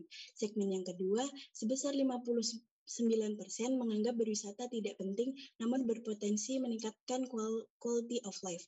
Mereka cenderung mengalami peningkatan kualitas hidup. Dan segmen yang ketiga, sebesar 11% mereka percaya liburan merupakan hal penting untuk peningkatan quality of life. Mereka akan merasa lebih menghargai karir sehingga berpenghasilan yang tinggi, perasaan lebih baik tentang kehidupannya, menjalankan kehidupan lebih bermakna dan memuaskan, serta memiliki quality of life yang tinggi secara keseluruhan. Untuk selanjutnya akan dijelaskan oleh rekan saya, Regina. Oke, dari materi yang sudah disampaikan dapat disimpulkan bahwa quality of life merupakan kualitas yang dirasakan dalam kehidupan setiap individu yang mencakup aspek kesehatan fisik, keadaan psikologis, keyakinan pribadi, dan hubungan sosial. Salah satu hal yang dapat mempengaruhi quality of life adalah dengan adanya kegiatan wisata.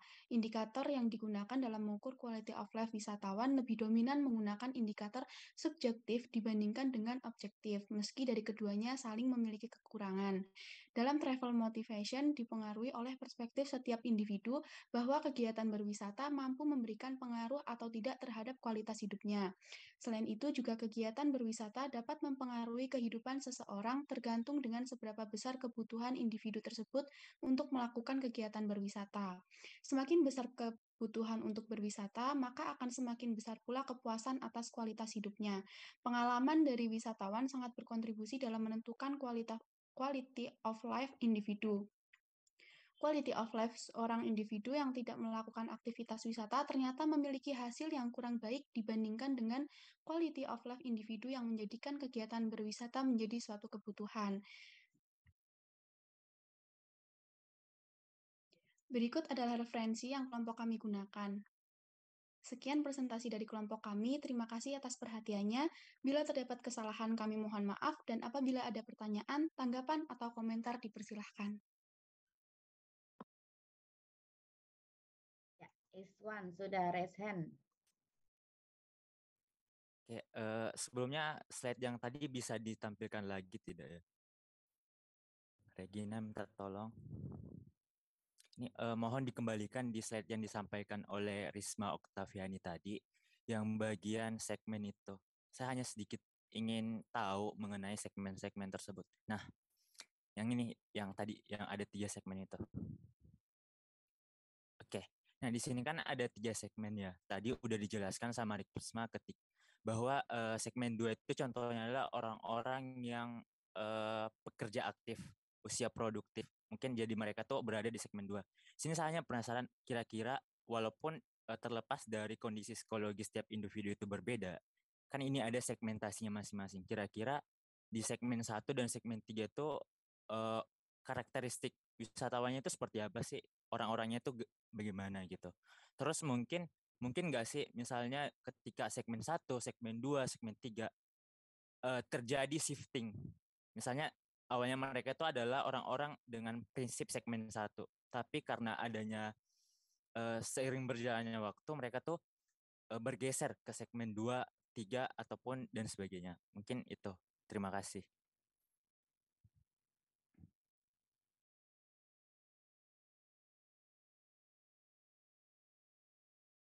Baik, terima kasih Swan buat pertanyaannya. Saya mau coba untuk menjawab. Mungkin nanti teman-teman dari kelompok saya bisa untuk nambahin.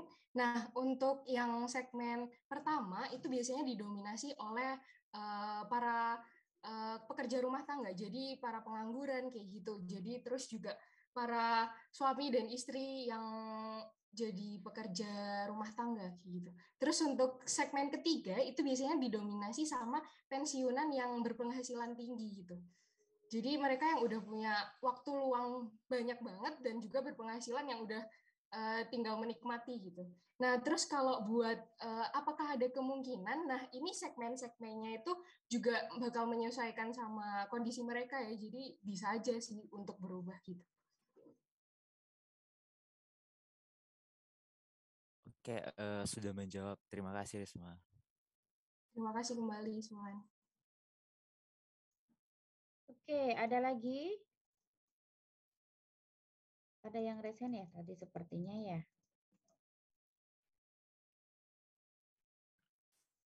Oke. Menarik sekali ya penelitian tentang quality of life ini. Quality of life itu menjadi salah satu variabel atau dimensi ya dari well-being yang tadi sudah dipresentasikan oleh kelompoknya siapa tadi, kelompoknya Anur ya, bahwa di dalam well-being itu ada hedonik, ada eudaimonik, ada quality of life gitu ya. Dan Sarah Dolnikar ini profesor di University of Queensland yang banyak juga meneliti tentang quality of life gitu ya. Ada beberapa tadi hasil penelitian yang menarik tadi tentang quality of life. Kalau tadi Iswan menanyakan kemungkinan ada shifting gitu ya, itu seperti apa gitu ya. Jadi ada segmen orang yang tidak berwisata dan percaya bahwa quality of life itu tidak ada hubungannya gitu ya dengan kegiatan berwisata. Ada orang yang percaya gitu ya. Ada lagi satu segmen tadi apa gitu ya. Itu sangat tergantung pada karakteristik individu, bahkan tadi mungkin jenis usia gitu ya, mungkin kehidupan sosialnya dan sebagainya. Dan ini adalah konteks di Australia. Tadi hal yang menarik ada yang di segmen 3 yang percaya banget bahwa berwisata itu sangat berkontribusi pada quality of life, itu banyak di usia yang retired gitu ya, yang pensiun, di mana karakteristiknya kalau di Australia biasanya orang yang sudah pensiun itu adalah orang kaya. Justru ketika orang tua itu yang sudah pensiun adalah orang yang kaya. Biasanya kalau di Australia itu mereka punya yacht dan sebagainya. Jadi mereka secara regularly gitu ya, memang berwisata dan sebagainya. Bisa jadi itu agak sedikit konteks yang berbeda kalau kita tarik di Indonesia. Ada anggapan bahwa orang tua di Indonesia itu nggak punya duit, nggak punya waktu gitu ya, kayak hidupnya itu kayak ngenes gitu, tahu nggak ngenes bahasa Jawanya? Itu kan ada anggapan seperti itu ya. Bisa jadi segmen itu artinya ya ada fluidity gitu seperti itu. Kalau yang di kita kan ada semacam anekdot gitu ya. Oh, kalau muda itu punya tenaga, punya waktu, nggak punya duit gitu kan. Kalau yang usia pekerja itu punya tenaga, punya duit, tapi nggak punya waktu. Nah, kalau orang tua itu punya waktu tapi nggak punya duit, nggak punya tenaga, itu kan masih ada anekdot seperti itu. Walaupun itu sangat mungkin nggak valid dan nggak reliable. Tapi memang kita harus memperhatikan konteks. Yang menarik buat saya itu tadi adalah yang slide yang terakhir, yang di kesimpulan gitu ya, bahwa makin besar kebutuhan untuk berwisata, maka makin besar juga quality of life-nya gitu ya. Itu menarik sekali ya.